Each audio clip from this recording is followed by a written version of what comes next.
আজ যারা ঢাকার রাজপথে চোখ রেখেছেন তারা নিশ্চয়ই একটা বিষয়ে বুঝে গেছেন, বাতাস আর আগের দিকে বইছে না। রাজনীতিতে একটা প্রবাদ আছে, নীরব নদী হঠাৎ ভয়ঙ্কর স্রোত হয়ে ওঠে। আজকের ছাত্র শিবিরের শোডাউন ঠিক তেমনই এক বার্তা।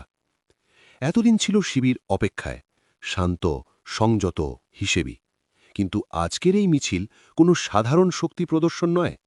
নেতারা নিজেরাই বলছেন, এটা ট্রেলার, পুরো সিনেমা এখনও বাকি।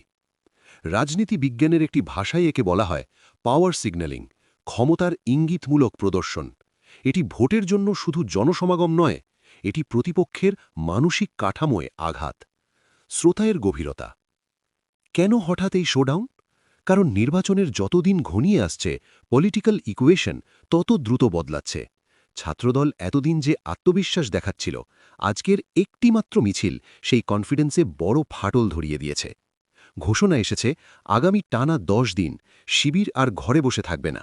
প্রতিটি ওয়ার্ড, প্রতিটি পাড়া, প্রতিটি অলিতে গড়ে উঠবে সংগঠিত উপস্থিতি। এটা শুধু ক্যাম্পেইন নয়, এটা একটি ডাইরেক্ট চ্যালেঞ্জ, সরাসরি চ্যালেঞ্জ। ভদ্রতা বনাম দুর্বলতা। রাজনীতিতে একটা ভুল ধারণা আছে, ভদ্রতা মানেই দুর্বলতা। আজকের মিছিল সেই ধারণার কফিনে শেষ পেরেক ঠুকেছে। যারা জামায়াতের সংযমকে ভয়হীনতা ভেবেছিল, আজকের রাজপথ তাদের জন্য স্পষ্ট সতর্কবার্তা। সিদ্ধান্ত কেন নেওয়া হলো? কারণ প্রতিপক্ষ রাজনীতি ছেড়ে ক্যারেক্টার অ্যাসাসিনেশনে নেমেছে। প্রোপাগান্ডা বনাম কাউন্টার ন্যারেটিভ। ছাত্রদলের সাম্প্রতিক স্লোগান ও বক্তব্য রাজনৈতিক শিষ্টাচারের বাইরে চলে গেছে। এই কারণেই জামায়াতের হাইকমান্ড নতুন কৌশল নিয়েছে।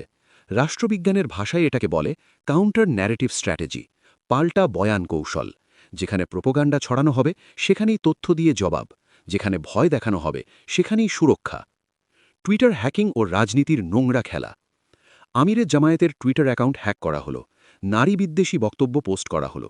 সত্য যাচাইয়ের আগেই শুরু হয়ে গেল প্রতিবাদ, স্লোগান, গালি। এটাকে রাষ্ট্রবিজ্ঞানে বলা হয় ম্যানুফ্যাকচার্ড আউটরেজ, কৃত্রিম ক্ষোভ তৈরি। জামায়াত প্রমাণ দিয়েছে এটা ছিল পরিকল্পিত হ্যাকিং। কিন্তু প্রশ্ন হল, যারা মিথ্যার উপর দাঁড়িয়ে আন্দোলন করল তারা কি একবারও ক্ষমা চেয়েছে? উত্তর, না। নারীরা কেন এবার গেম চেঞ্জার? এবার মাঠে নামছে ইসলামী ছাত্রী সংস্থা ও মহিলা জামায়াত। কারণ রাজনীতির একটি কঠিন বাস্তবতা হল উইমেন ভোটার্স আর সুইং ভোটার্স। নারী ভোটাররাই নির্ধারণ করে ফলাফল। নারীরা নারীদের কাছে যাবে, বোঝাবে কে প্রকৃত নিরাপত্তার পক্ষে আর কে সুযোগ সন্ধানী রাজনীতি করছে। এটি হচ্ছে গ্রাসরুটস মোবিলাইজেশন, তৃণমূল ভিত্তিক সংগঠিত রাজনীতি। শৃঙ্খলা বনাম বিশৃঙ্খলা।